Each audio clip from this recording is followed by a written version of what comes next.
If you've ever tried to get help for struggles in your life related to childhood trauma, you may have been told, or pressured even, to spend time and money talking about the past. Even if you've talked about the past for years, even if you don't feel that that's the problem right now, and even if you're desperate to work on present-day problems, that's my story too. The problems of my life in present time when I first started healing were so big that it didn't really matter what I talked to a therapist about regarding the past.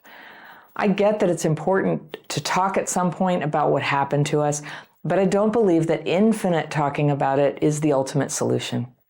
My letter today is from a woman I'll call Cecilia, and she writes, "Dear Anna, I would like to ask your opinion about something that feels like a sticky hole under my feet." I like people with vivid language. I've got my fairy pencil. I'm going to circle things I want to come back to, but let's go through and read Cecilia's letter and see what's going on. I am a 32-year-old single mother. I was diagnosed with ADHD 3 years ago. I think I also have CPTSD. I went through a series of traumatic events as a child and a young adult. Certainly plausible. I've had therapy of various forms, including talking therapy, CBT, hypnotherapy, and ADHD-specific coaching. I became very interested in self-development and the workings of the mind, so much so that I did a hypnotherapy qualification myself, which I never used except for practice and self-help. Now I'm at a place in my life where I'm not interested in any more digging and talking about what's been. I'm focused on what is now and what and how I can build a better tomorrow. I hear you. So in hopes of doing that, I recently went to a coaching session with someone specializing in ADHD, trauma, addiction, and some other things. And during the session, I was asked about the anxiety. I'd marked on my intake form, and we had a chat about the workings of that. And then the coach asked me about my childhood problems that was also marked on the form. I marked it to indicate that it was a thing. I know it had an effect on things, but I wasn't interested in unpacking it yet again. I just wanted to give context and leave it there. So I took a deep breath and proceeded to give a short enough answer not to scratch the wounds much. Yes, I had some traumatic events, including sexual abuse. I've had lots of therapy, and I feel I have put that in the past, and I'm ready to leave it there. So we carried on with the session, circling back to present issues and practical solutions. But then, at the end of the session, he told me that he does coaching and also therapy. And it's my choice what I want to do next going forward, but coaching is more like building and working toward a goal, he said, and you need a solid foundation for that. He said he feels that the anxiety I'm dealing with on a daily basis has roots going way back and would be good to rip those up as to create a clear slate, solid ground for building. Sounds great, but I hear you. My heart sank, she says. One, am I such a mess that I don't have a solid enough ground under my feet? Two, going back and ripping roots up? No thanks. Since the session, I haven't been able to put the cap back on the past. I'm constantly telling the stories of the past in my head to the coach, even though I'm not in the session anymore. During the session, he asked me, "Who do you talk to?" In my reply, I revealed that I have friends to talk to, one very good one whom I talk to on the phone almost daily, but physically I'm alone. I'm isolated. My friends live in other countries, and I talk to the paper often through painting, drawing, and writing. I find it therapeutic. To this, he responded with, "That's nice, but that is a form of escape. You paint and it feels good, and you put your issues to the side." Gosh. I felt my sensitive side being triggered, and to my surprise and joy, I protected her. She means that side of herself. I said, "No, it's not really like that at all. I ask my subconscious to speak through art. I can even have a two-way conversation. Often I have no idea what I'm feeling. I can only sense the excruciating comfort of anxiety, but clueless as to why. So then the only way to find out and find relief is through art. I'm not escaping. I'm going in and coming home. I go into a trance-like state and I paint. Soon enough, it becomes clear what is at the back of my mind, and I can express, understand, and discharge those toxic feelings. I gain understanding and my nervous system calms down. I feel connected even hours after, to myself, to the world, to others." That's beautiful. But In that, he is right that it's still a lone activity. I'm talking to the paper, and often this is the only way I talk to others too. It's a gateway back home to the now. Am I away with the fairies? I love that. Away with the fairies. My husband's English and has a saying like that. And since I'm the fairy, am I away with the fairies? She asks. I can't help but think that he is right. After all, I work as a dog walker for someone else part-time, receiving benefits to help out with the bills. And I live alone with my beautiful daughter and loving dog and 5 pet rats. Animals are safe. I want to feel safe with people too. I don't want to be digging and ripping.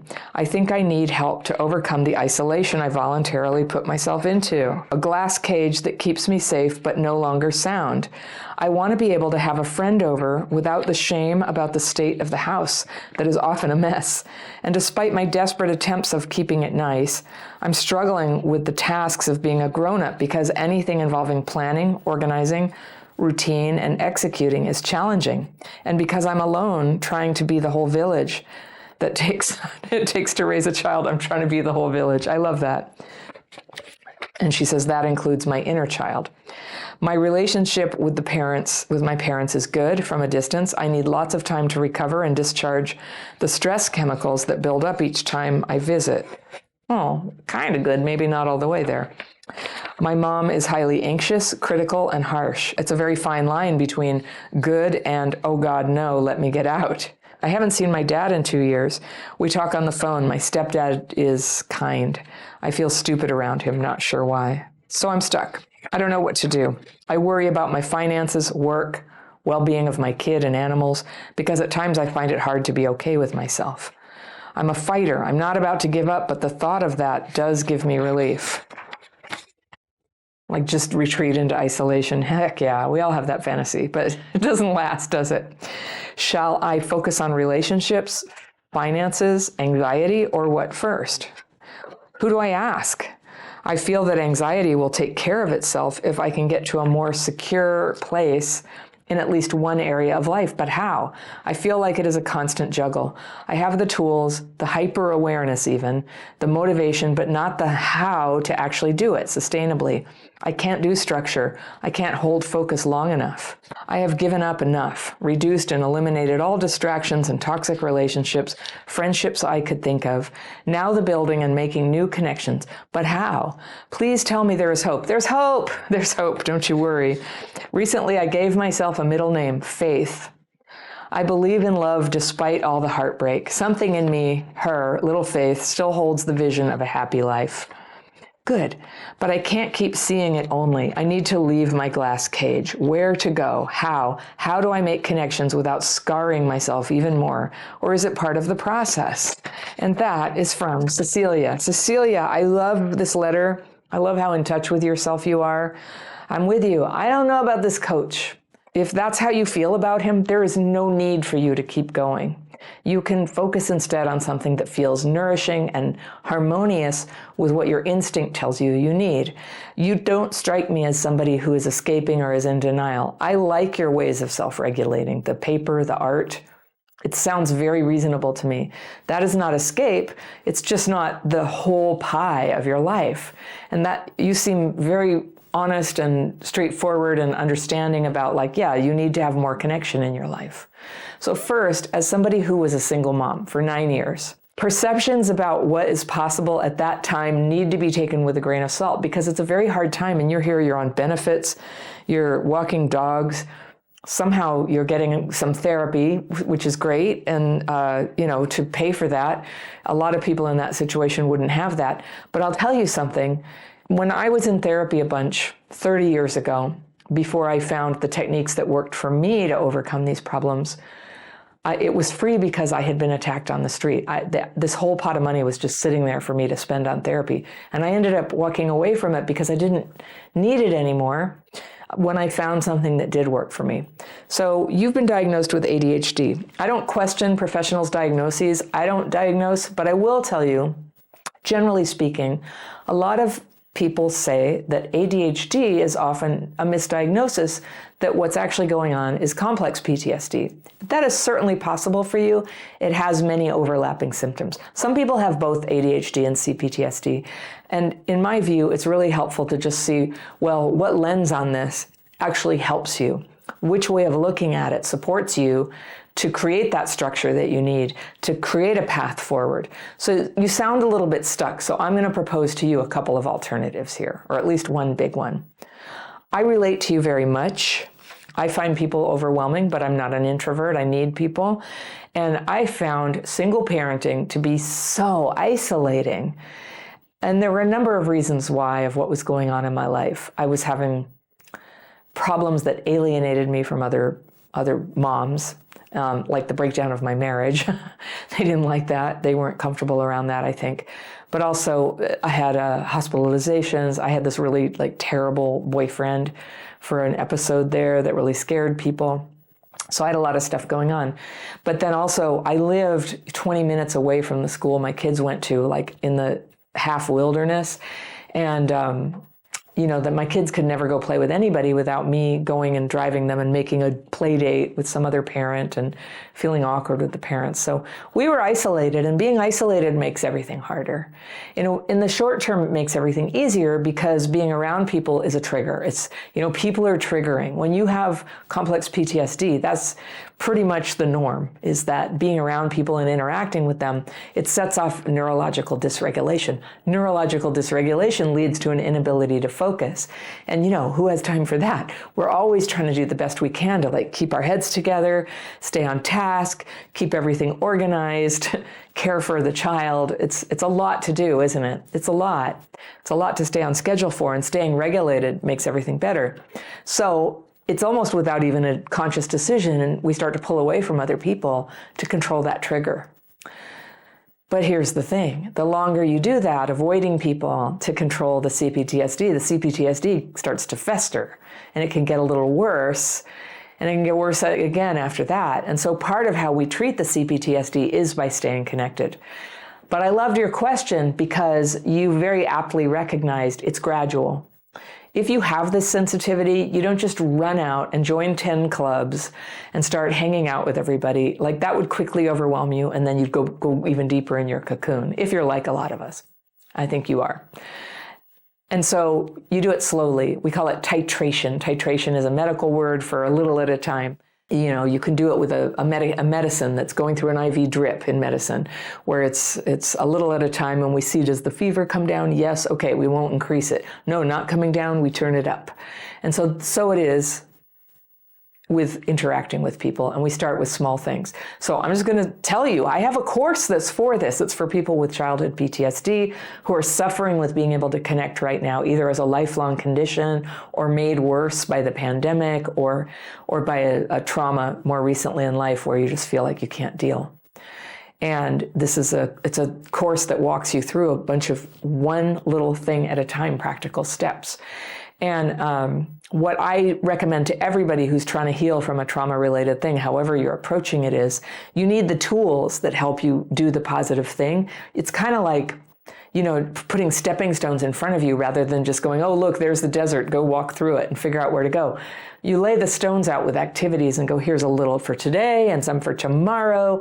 And so that's how I lay out half my courses, is stepping stones one day at a time. But then it also becomes helpful to have other people who are also taking the course, or who are at least using the same sort of philosophy.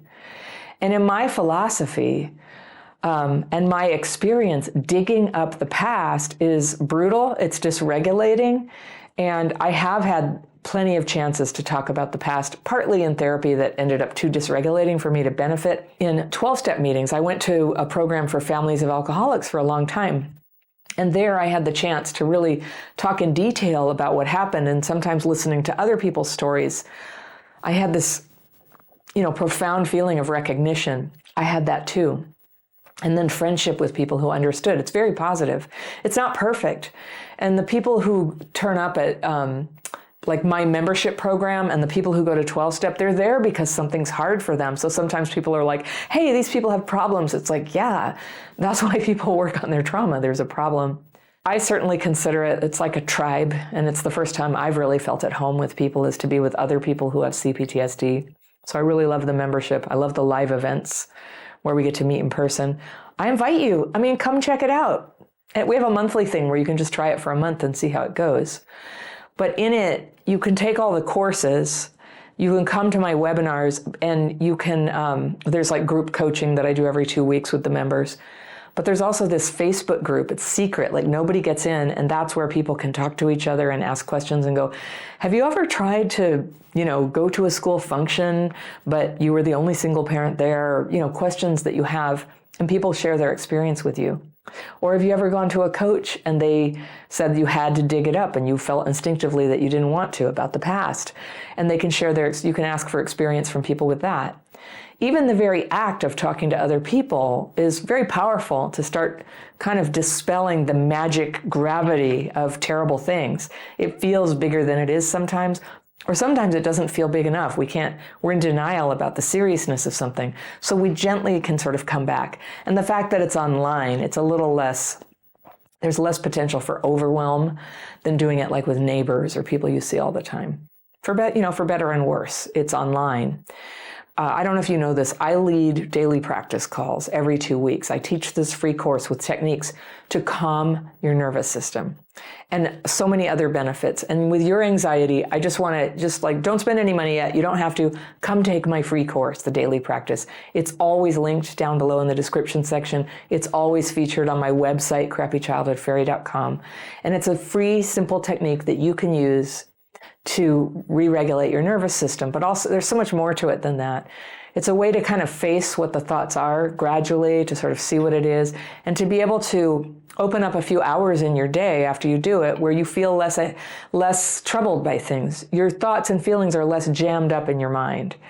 And there's really no way to explain it accurately. Each person needs their own experience of it. So I encourage you to try it. You can learn and try it in less than an hour and see how that goes. If you do learn it, you'll get an email from me saying, come to my free daily practice calls. I do those every 2 weeks, and they're wonderful. It's my favorite thing to do is we use these techniques together. It's a very specific writing technique and a meditation technique. And then I take questions from people. The calls are usually a couple hours long.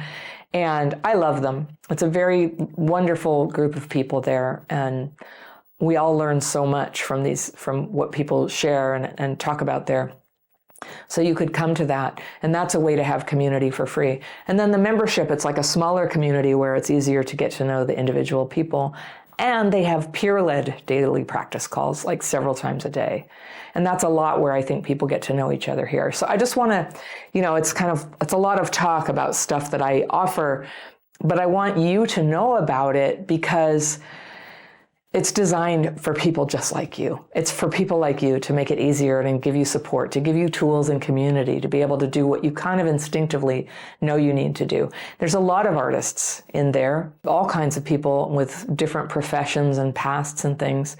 You get a lot of validation that how you are managing your mental dysregulation is normal. It's normal, and if it works for you, it's a very special thing that absolutely you should keep doing.